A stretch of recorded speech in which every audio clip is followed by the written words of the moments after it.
Sore hari ini kita ada dalam pekan doa untuk Pantai Kosta gitu ya. Dalam minggu-minggu ke depan besok kita akan merayakan hari Pentakosta dan seminggu ini adalah pekan doanya. Dan karena itu sore hari ini saya membahas tentang doa gitu ya. Firman Tuhan dalam minggu ini adalah tentang doa. Kalau kemarin di Komuda saya sudah bahas tentang apa saja sih halangan-halangan kita dalam berdoa gitu ya. Ada banyak halangan yang bikin mungkin doa kita nggak dijawab ya. Bahkan di rekaman saya juga bahas tentang doa. Kali ini saya ingin bahas tentang ujian doa ya. Apa sih ujian doa? Kita baca ayat mas kita di 1 Tesalonika 5 ayat yang ke-17. Kita baca ayat ini bareng-bareng ya. 1 Tesalonika 5 ayat yang ke-17, ayat yang cukup terkenal, ayat yang sangat pendek. Dalam hitungan ketiga kita akan baca ayat ini. 1, 2, 3. Tetaplah berdoa ya. Ayatnya pendek dan saya yakin kita semua hafal ayat ini. Kalau suruh ngafalin paling 10 menit, gak sampai 5 menit pasti kita sudah hafal ayat ini ya. Tapi apa yang akan kita bahas? Kalau firman Tuhan sudah katakan tetaplah berdoa ya. Sebenarnya ini menjadi setiap kesukaan kita gitu ya. Doa ini adalah menjadi kesukaan setiap orang percaya seharusnya. Tapi kalau kita ingat-ingat lagi gitu ya, kalau jam-jam doa biasanya jarang yang berminat. Jarang bahkan anak Tuhan yang enggak begitu suka doa, atau bahkan mungkin takut kalau disuruh berdoa. Nah, atau sebaliknya ketika saya coba belajari gitu ya, ada banyak orang Kristen yang menjadikan doa hanya sekedar untuk meminta gitu ya. Doa hanya dijadikan sebagai pokoknya alat untuk meminta. Ketika saya butuh sesuatu, saya datang sama Tuhan, saya berdoa, Tuhan, saya butuh ini, Tuhan, saya pingin ini, dan sebagainya. Nah, dari sini kita akan belajar apakah saat ini kita ada dalam tahap, ngomong-ngomong tahap gitu ya, apakah kita semua ada dalam tahap kita ini memang benar-benar suka sama Tuhan gitu ya. Apakah kita ini benar-benar perlu sama Tuhan, suka sama Tuhan, atau kita cuma sekedar butuh. Kalau sekedar, mohon maaf mungkin contoh, kalau ada ini yang rusak-rusak gitu, saya butuh tukang, saya akan panggil tukang untuk dia benerin ini kipas angin, kemarin kipas angin rusak, dia datang benerin, setelah itu dia pulang, ya udah. Hubungan sama saya dengan dia cuma sekedar kalau saya butuh tak panggil, ini lo rusak, dia datang udah benerin, tak kasih uang, udah beres, selesai, terima kasih ya. Saya nggak akan kontak terus sama dia terus-terusan, enggak. Nah, itu gambaran kita sebagai orang percaya, kita sama Tuhan sekedar kita butuh, atau memang kita benar-benar pingin cari dia karena kita suka gitu, karena kita sayang, karena kita cinta sama dia. Nah, ini yang akan kita bahas, bagaimana cara kita untuk memandang doa selama ini. Kita dalam konteks doa ini yang ada di pikiran kita itu seperti apa sih doa itu? Ya, kalau banyak orang mungkin ya ada yang punya pendapat kayak pernah lihat lampu Aladin ya, lampu Aladin yang digosok-gosok nanti keluar jinnya, dikasih, kamu tak kasih tiga permintaan apa aja tak kabulin. Nah, kok kita punya pandangan seperti itu tentang doa? Ketika saya butuh-butuh sama Tuhan, ya datang gosok-gosok, Tuhan gosok-gosok lagi, ini ya seperti lampu Aladinnya jin itu loh ya. Atau kita bahkan sodorkan proposal ini, Tuhan ini ya, Tuhan ini yang aku mau ya Tuhan, ini seperti ini ya, yang pingin aku kerjakan, yang pingin aku lakuin, wis ya, setuju ya Tuhan, oke, beres. Ternyata nanti pada saat di tengah jalan ada masalah, kita akan komplain, loh Tuhan, ini apa? Seperti ini loh, saya maunya seperti ini loh, kok ternyata malah kacau balau gitu ya. Nah, ini juga yang akan kita bahas, mengapa kehidupan doa kita seringkali turun naik atau naik turun. Ada beberapa hal yang akan kita pelajari, kenapa kok kita kadang males berdoa, kita kadang memandang doa cuma sekedarnya sempet butuh tok aja gitu ya. Yang mau saya tekankan adalah doa bagi setiap orang percaya seharusnya esensinya bukan cuma sekedar alat untuk kita minta sesuatu ya. Esensi doa bukan cuma sekedar ketika kita butuh, seperti lampu Aladin yang digosok-gosok itu terus keluar permintaan ya. Tapi doa adalah sebuah sarana untuk kita bisa bertumbuh dalam pengenalan kita sama Tuhan. Doa adalah sebuah cara untuk kita mengerti ya, mempelajari, bahkan mengetahui apa sih isi hatinya Tuhan gitu ya, mengenal dia lebih dalam lagi. Jadi esensi doa adalah kesempatan untuk kita mengenal dia, kesempatan untuk kita mengerti isi hatinya Tuhan, kesempatan untuk kita tahu lagi lebih dalam siapa sih Tuhan kita gitu ya. Bukan kesempatan untuk kita cuma sekedar minta ya. Nah, ini yang harus kita pikirkan gitu ya. Kalau bagi kita, ketika kita berdoa, mana yang lebih penting?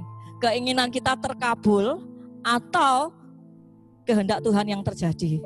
Ini susah nih. Jawab sendiri ya. Apakah keinginan kita akan terkabul atau kehendak Tuhan yang terjadi? Kehendak Tuhan otomatis, kalau kehendak Tuhan yang terjadi, kita akan semakin mengenal Dia. Itu makanya saya tulis, ketika kita berdoa kadang ada pilihan, kita mau ngabulin keinginan kita atau kita lebih mengenal Dia. Lebih mengenal Dia, otomatis kita harus mengerti dan melakukan apa yang menjadi kehendaknya Tuhan. Nah, ini yang akan kita pelajari. Nah, dalam pelajaran kali ini gitu ya, kalau saya mau bagi tingkatan doa menurut saya, pemahaman saya, tingkatan doa saya bagi ada beberapa. Ada yang namanya kebutuhan. Doa tingkatan tahap awalnya tentang kebutuhan ya. Doa yang kedua tentang kerinduan, tahapnya ada kebutuhan, kerinduan, kemudian keputusan. Apa nih maksudnya? Kita akan lihat di Matius pasal yang ke-7 ayat 7 sampai 8. Matius pasal 7 ayat 7 sampai 8. Mintalah, maka akan diberikan kepadamu, carilah, maka kamu akan mendapat, ketoklah, maka pintu akan dibukakan bagimu. Karena setiap orang yang meminta, menerima, dan setiap orang yang mencari, mendapat. Dan setiap orang yang mengetok, baginya pintu dibukakan. Ini ayat mas yang disukai banyak orang, bener lah. Matius 7:7 ini. Mintalah, kamu mendapat. Cari, enak, ayat favorit. Ayat favorit. Kalau kita dapat ayat ini, kita seneng. Bener apa enggak? Ya. Tapi kita mau bahas tentang tingkatan doa yang pertama. Doa karena kebutuhan. Ya. Seringkali tanpa kita sadari, kalau kita punya masalah, kalau kita butuh sesuatu, mungkin ada keadaan terdesak atau apapun lah, kita ingat sama Tuhan. Bener atau enggak? Ketika kita terdesak, aduh aku enggak punya duit, ini gimana, ini minggu depan. Kita ingat baru sama Tuhan. Tuhan tolong saya. Ya. Kan ada ayatnya Matius 7:7. Mintalah, maka diberi. Cari, kamu dapat. Gitu kan? Nah, ayat ini enggak salah. Tapi kita mau belajar, karena banyak orang percaya memahami doa cuma sebatas karena dorongan kebutuhan. Ya, ketika kita terpuruk, ketika kita perlu sesuatu, kita baru ingat ayat ini, Matius 7:7. Oh iya ya, katanya Alkitab Matius 7:7, mintalah. Aku minta, aku berdoa. Nah, kita mau lihat contoh lagi. Lukas 18. Ini contoh Lukas 18. Nanti dibaca sendiri ya. Saya bacanya cuma beberapa aja. Dari cerita tentang Lukas 18 ayat 35 sampai ayat 43. Kemudian dibandingkan Lukas 19 sampai selesai. Saya membaca Lukas 18 ayat yang ke-36. Waktu orang itu mendengar orang banyak lewat, ia bertanya, apa itu? Ini tentang Bartimeus. Kata orang kepadanya, Yesus orang Nazaret lewat. Ini Bartimeus berseru, Yesus anak Daud, kasihanilah aku. Maka mereka yang berjalan di depan menegur supaya ia diam. Namun semakin keras ia berseru. Contoh. Kita tahu semua ceritanya Bartimeus, saya nggak baca, nanti dibaca sendiri di rumah. Siapa itu Bartimeus?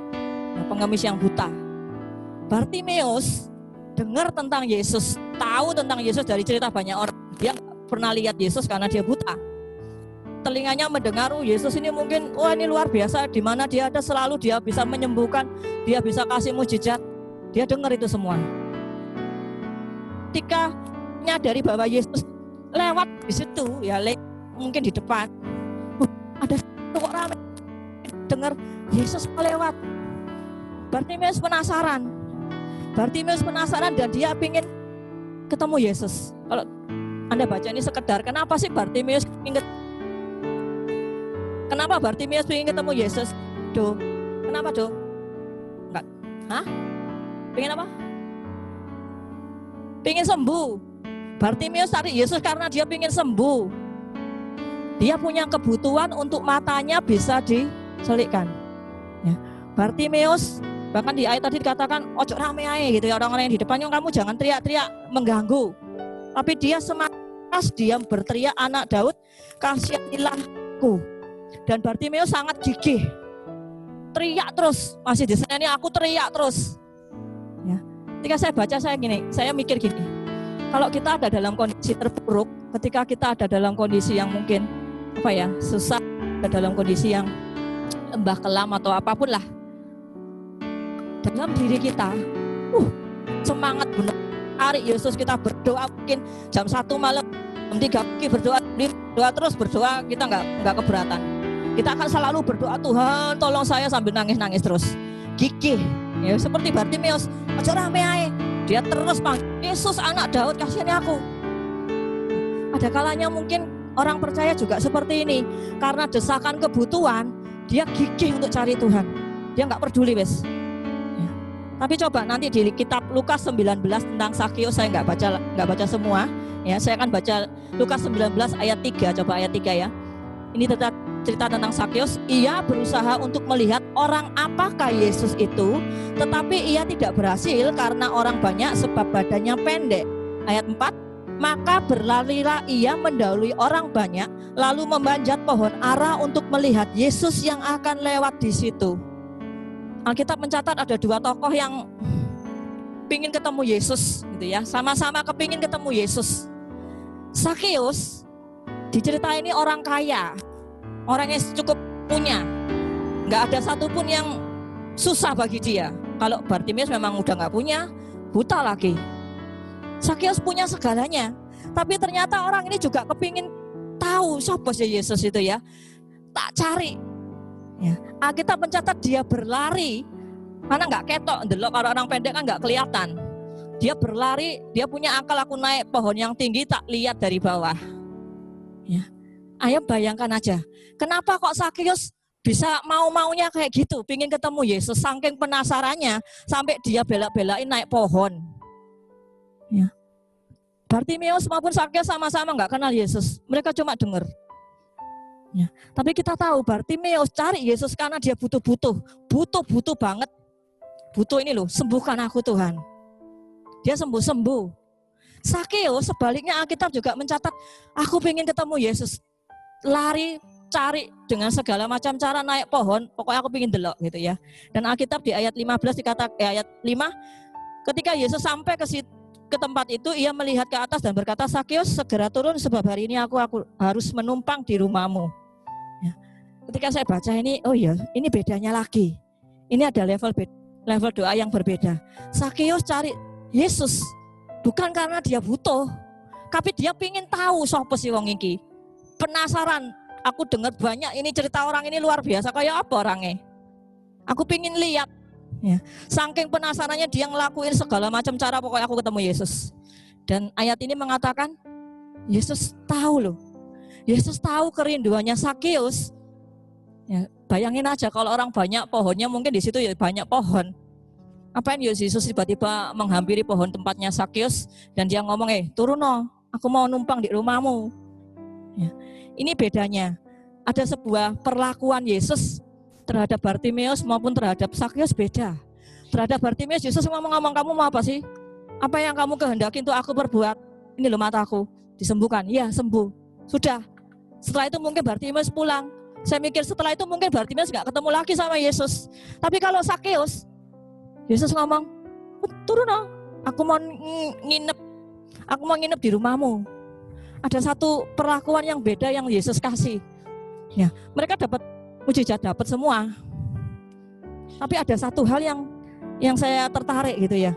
Bartimeus memang cari Tuhan karena dorongan kebutuhan, dia ingin sembuh. Sakeus mencari Tuhan karena dia ingin tahu, rindu dia. Dia ingin mengenal siapa sih orang ini. Dan Yesus juga kasih sesuatu yang berbeda. Yesus gak cuma kasih, kalau Bartimeus di zaman udah sembuh pulang-pulang, udah selesai. Sakeus dia sampai nginep di rumahnya. Bayangkan kalau nginep di rumahnya 24 jam, dia pasti ketemu Yesus. Mungkin dia ngobrol, mungkin dia dapat banyak. Gak seperti Bartimeus. Ya, kalau kita lihat di 1 Korintus 2 ayat 9, baca sendiri gitu ya. 1 Korintus 9, kita hafal semua itu. Ya, apa yang tidak pernah dilihat mata, yang nggak pernah didengar, yang nggak pernah timbul di dalam hati, itu yang disediakan Tuhan bagi yang mengasihi Dia katanya. Ya, ada sebuah tahap level lagi doa. Sakeus mendapatkan ini, Sakeus nggak pernah mimpi, Yesus bang aku mau nginep di rumahmu ya. Sakeus cuma pingin delok, Sakeus cuma pingin lihat kayak apa sih bentuknya. Tapi Yesus ngomong, turuno, aku mau nginep di rumahmu. Kalau dibaca semua nanti, ya, Sakeus bahkan kasih semua, dia kembalikan apa yang pernah dia lakukan. Dan Tuhan ngomong dari orang ini menjadi sebuah kesaksian yang luar biasa. Sakeus mendapat apa yang nggak pernah dia pikirkan. Nah, ini level yang kedua. Doa bukan cuma sekedar butuh, tapi ada lagi maju karena ada namanya kerinduan. Jangan cuma puas dalam level karena ketika kita perlu, ketika kita butuh, kita baru cari Tuhan. Tapi masuk lebih dalam seperti Sakeus. Engkau penasaran lebih kenal Tuhan, siapa sih dia? Seperti apa sih dia? Ya, masuk dalam lagi. Ketika engkau masuk lebih dalam level yang kedua, level yang kerinduan ini, engkau akan melihat ada banyak kejutan-kejutan yang Tuhan sediakan untuk hidupmu. Sakeus nggak pernah mimpi bahwa Yesus akan nginep, nggak pernah. Saya yakin dia nggak akan mimpi. Kalau dia tahu Yesus nginep, dia akan mempersiapkan yang pasti. Dia cuma pilih, dan Yesus kasih lebih. Aku nginep di rumahmu. Ya. Ini luar biasa.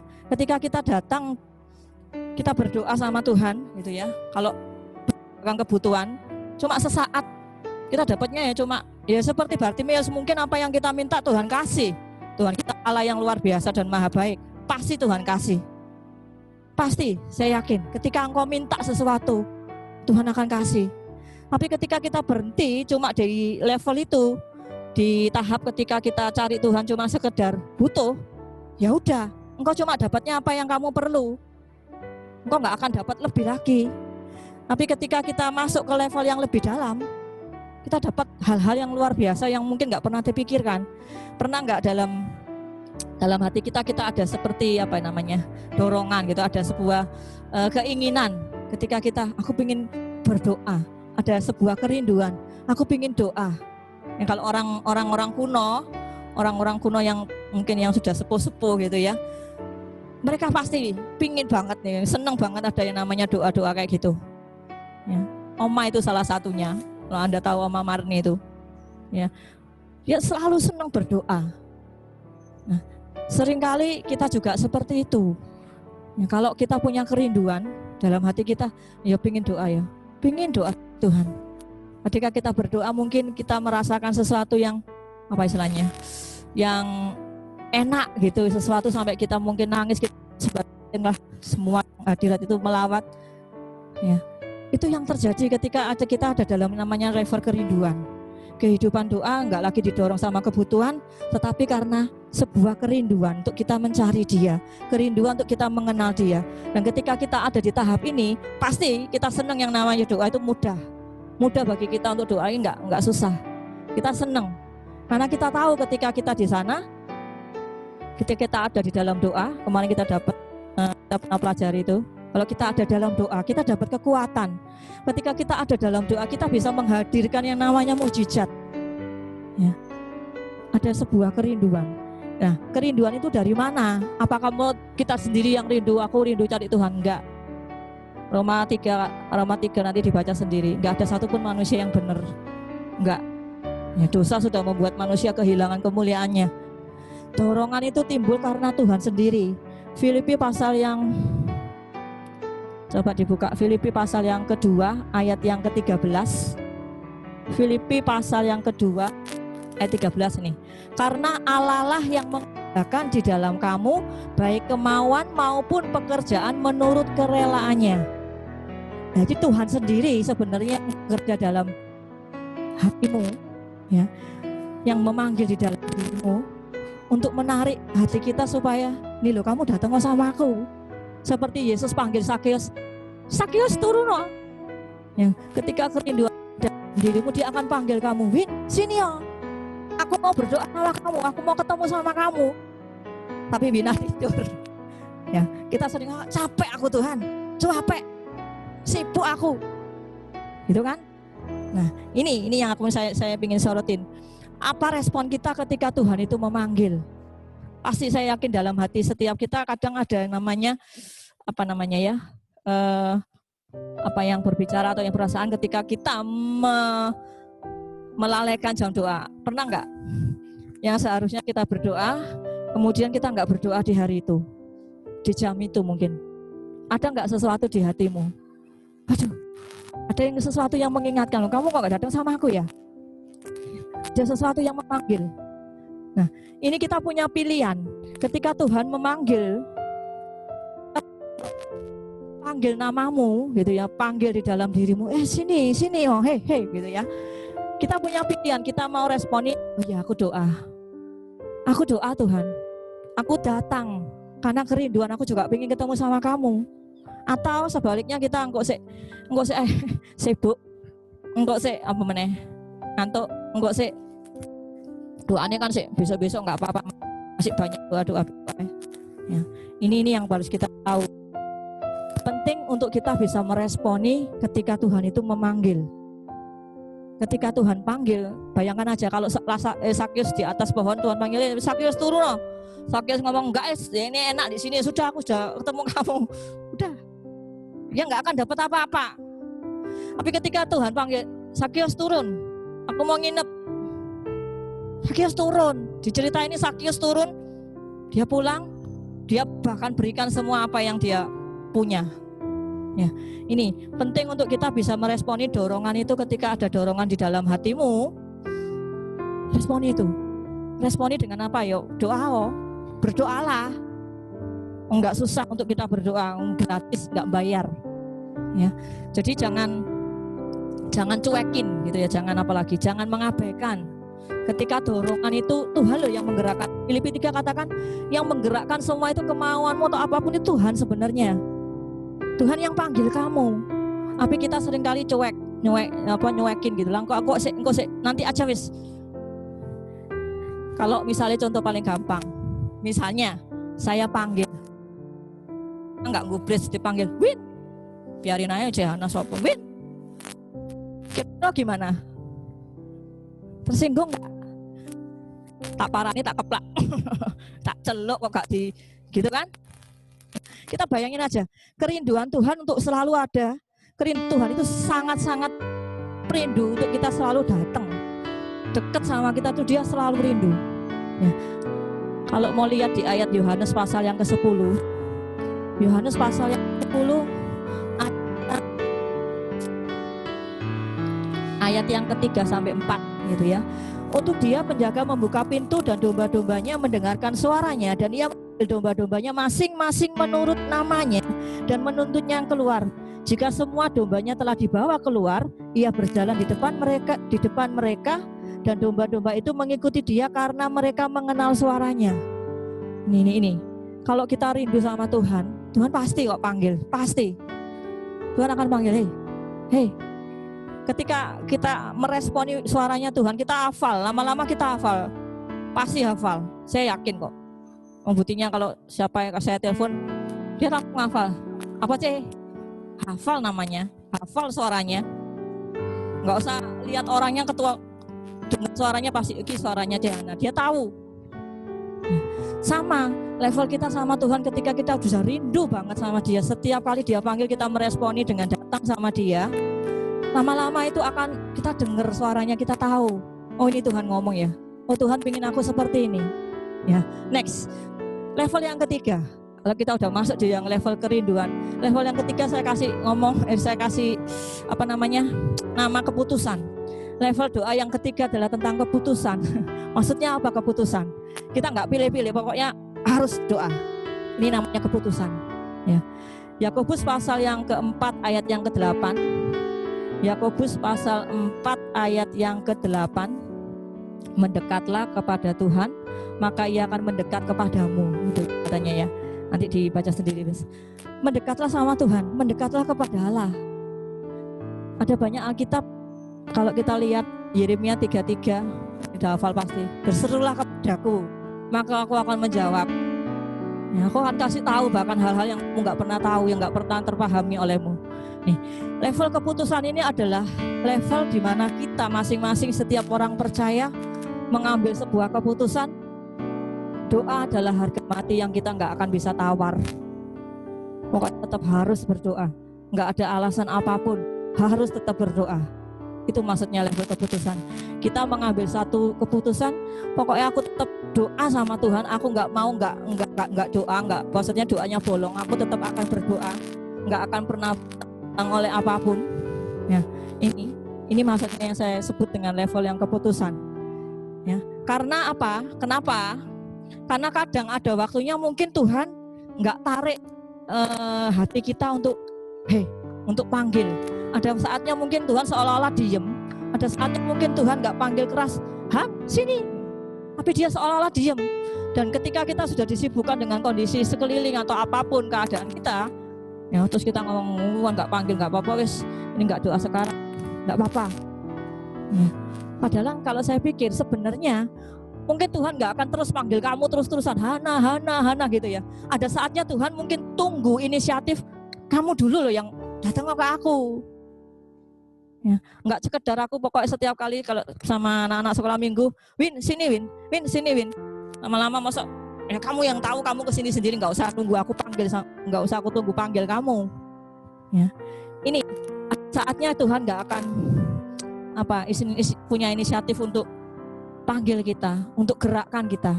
Tapi Tuhan menunggu, menanti kita yang punya inisiatif datang sama Tuhan. Kita yang memahami, oh ya Tuhan juga kangen kok.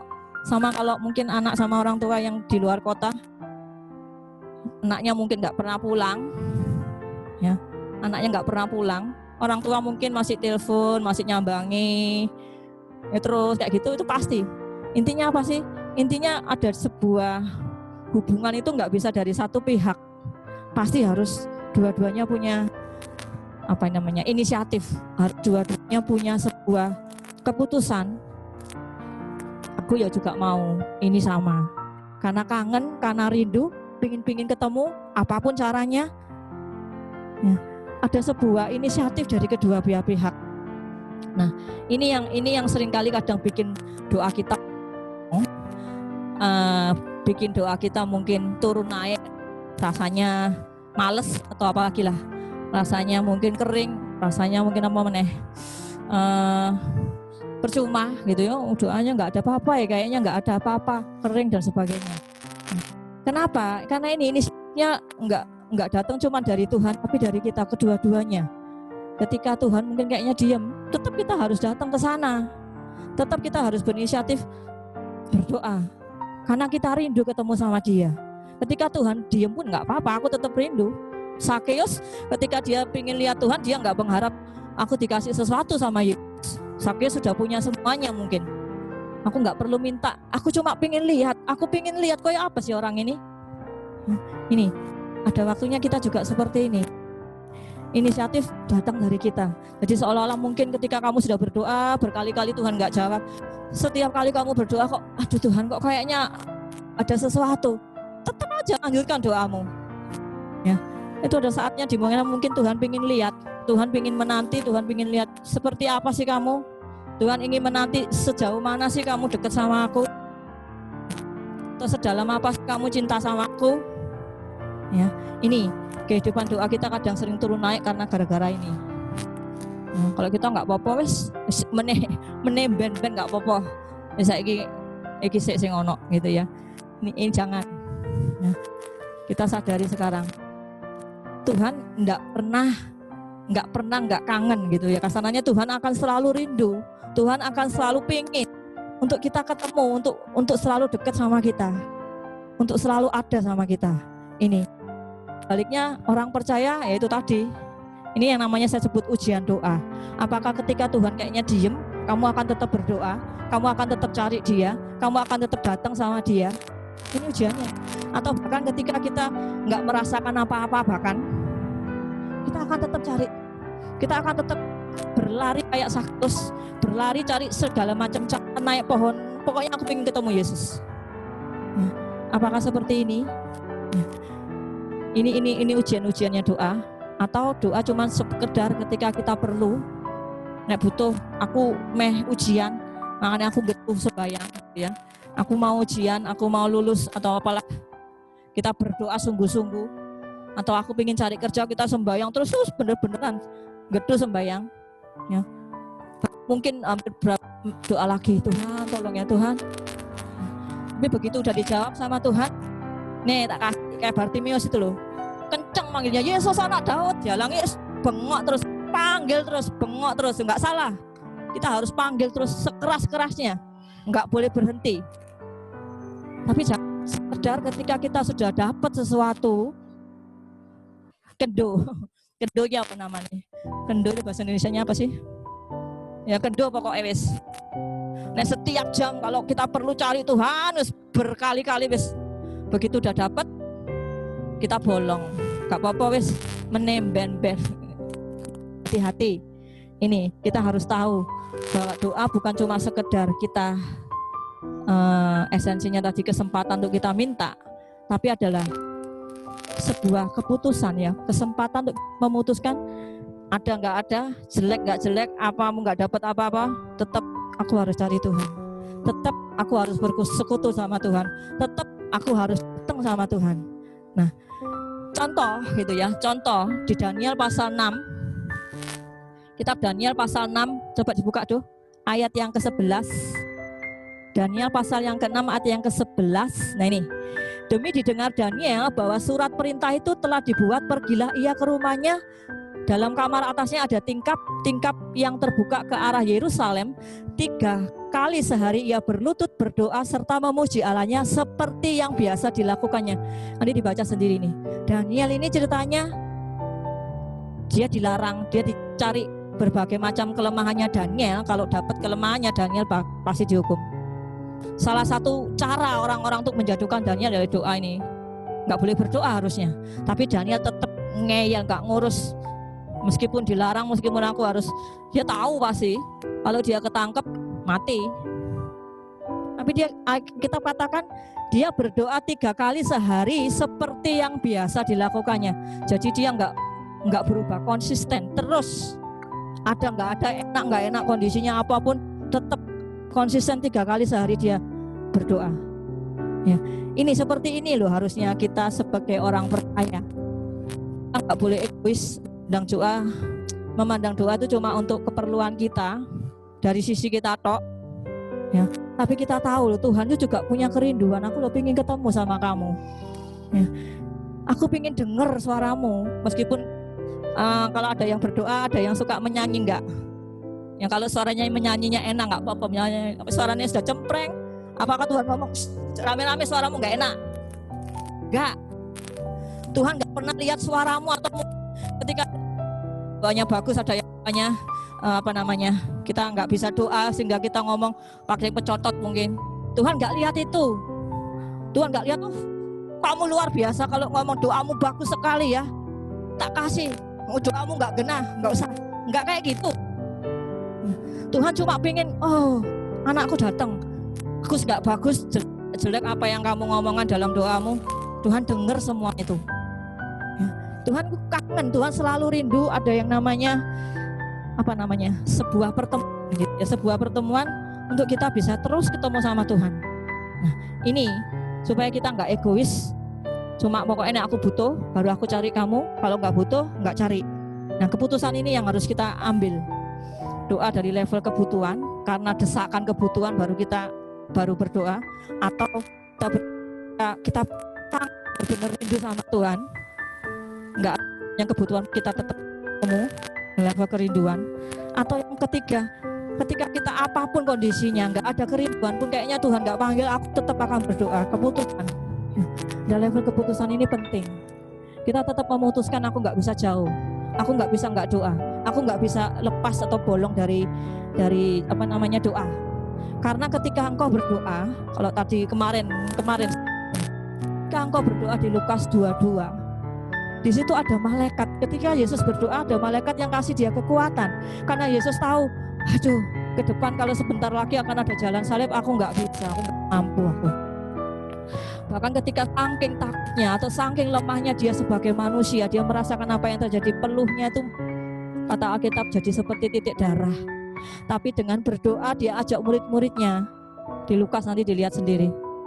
Ya, berdoa untuk dia bisa memperoleh yang namanya kekuatan. Cuma sayangnya murid-muridnya tidur. Murid-muridnya tertidur. Sampai Yesus ngomong, kamu apa sih kok tidur ya? Kamu nggak bisa 1 jam aja sama aku? Karena murid-muridnya saat itu nggak menyadari apa yang bakal terjadi di depan. Dia nggak tahu. Saat ini pun, kalau saya mau katakan, kita nggak pernah tahu apa yang terjadi di depan. Waktu tahun baru 2019, masuk 2020, kita nggak pernah tahu apa yang terjadi di 2020, bukan? Apa sudah bisa meramalkan bahwa 2020 akan terjadi masa badai COVID ini? Saya rasa nggak ada yang tahu. Ramalan pun nggak ada. Tapi tiba-tiba dalam sekonyong waktu cepat banget sudah menyebar ke seluruh bumi, nggak ada satupun tempat yang lolos, ya, nggak ada satupun yang lolos loh. Badai COVID ini semua kena. Nah, ini kalau dalam masa-masa seperti ini, kita tahu ya, kita sadar, kita terbatas. Pandangan mata kita mungkin cuma sejauh 10 meter. Otak pikiran kita mungkin sejauh cuma 1 minggu. Kita nggak bisa lihat, nggak bisa apa sih yang di depan, gimana, bagaimana, kita nggak tahu. Penting untuk kita tahu. 1 Tesalonika 5:17 tadi kita tahu, tetaplah berdoa. Tetap berdoa, jangan kendo, jangan terhalang oleh apapun. Bahkan jangan terus kita punya pikiran, males aku sembahyang, apa-apa kok. Aku sudah sembahyang bertahun-tahun kok oleh apa-apa tetap aja pancet. Ya, sering kayak gitu. Enggak. Semua itu salah karena kita punya pikiran esensi kita cuma sekedar kita minta dan Tuhan kasih. Padahal bukan itu. Esensi doa yang sesungguhnya punya kesempatan untuk mengenal Dia, punya satu waktu untuk kita cari wajahnya, mencari di Alkitab berapa ayat berapa ya, Mazmur 27 ayat 8. Hatiku mengikuti firman-Mu, carilah wajahku maka wajah-Mu ku cari ya Tuhan. Ada banyak ayat-ayat yang 105 ayat 4 juga gitu. Carilah Tuhan, carilah wajahnya selalu. Maksudnya apa ini? Cari wajahnya Tuhan. Wajah itu kan ini sama kayak orang di depan.